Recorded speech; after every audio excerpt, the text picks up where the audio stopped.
Brother Hamza from Bosnia.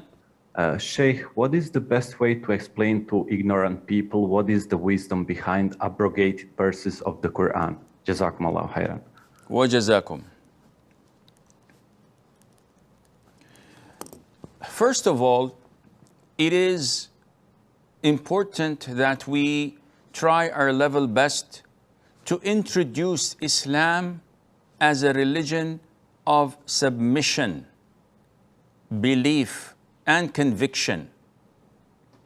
Because when we introduce Islam as logic and something that you can figure it out for yourself, this strips Islam from a great deal of its value, where it shows that you're a believer.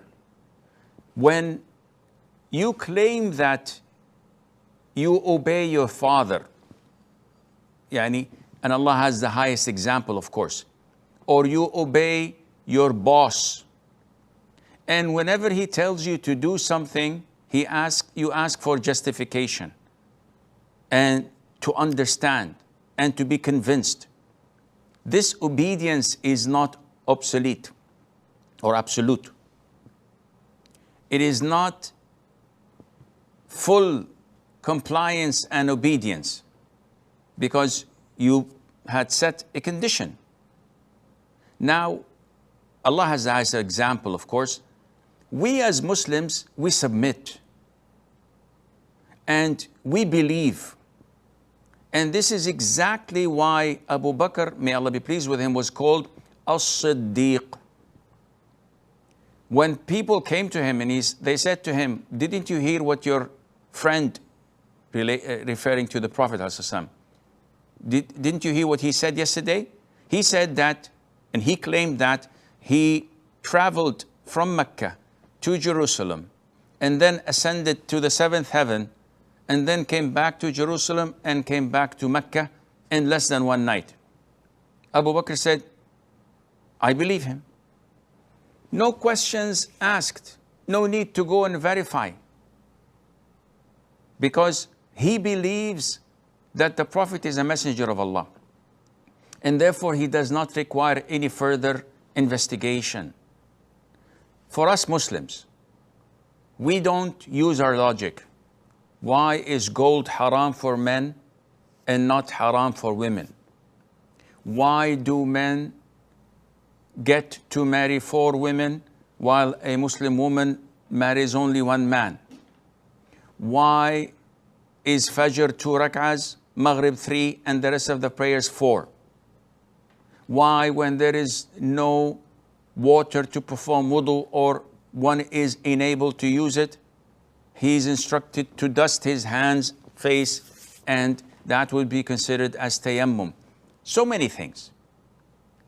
The answer, we may succeed in giving justifications to some, maybe all, but there will always be something that is an issue of total obedience. And this is part of the tests of Allah Azza wa Jal. The Muslims in the early times of Islam used to pray to the direction of Jerusalem, even when they were in Mecca. When they migrated to Medina, Jerusalem was to their north, Mecca was to their south. So they kept on praying to the north until Allah ordered them to shift 180 degrees to Mecca. The disobedient, the hypocrites, the disbelievers said, why was there a change of direction? The Muslims don't know where to pray.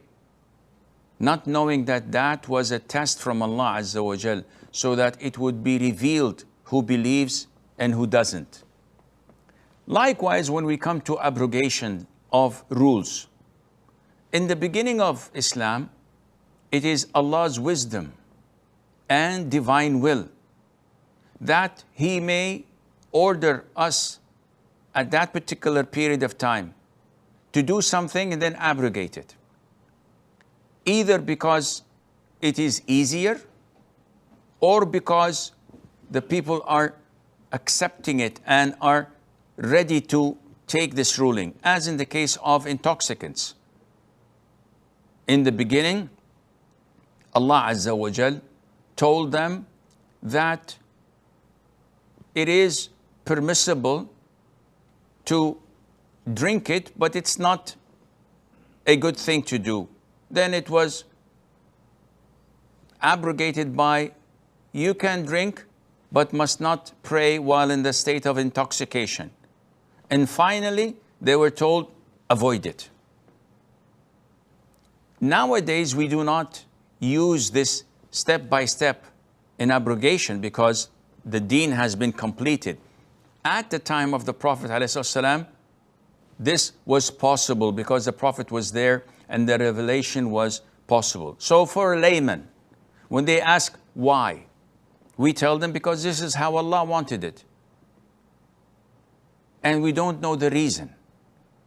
Why does Allah Azza wa Jal command us, if we want to slaughter sacrifice on the day of Eid, the Udhiyah, that we should refrain from cutting our nails and clipping our nails and cutting our hair?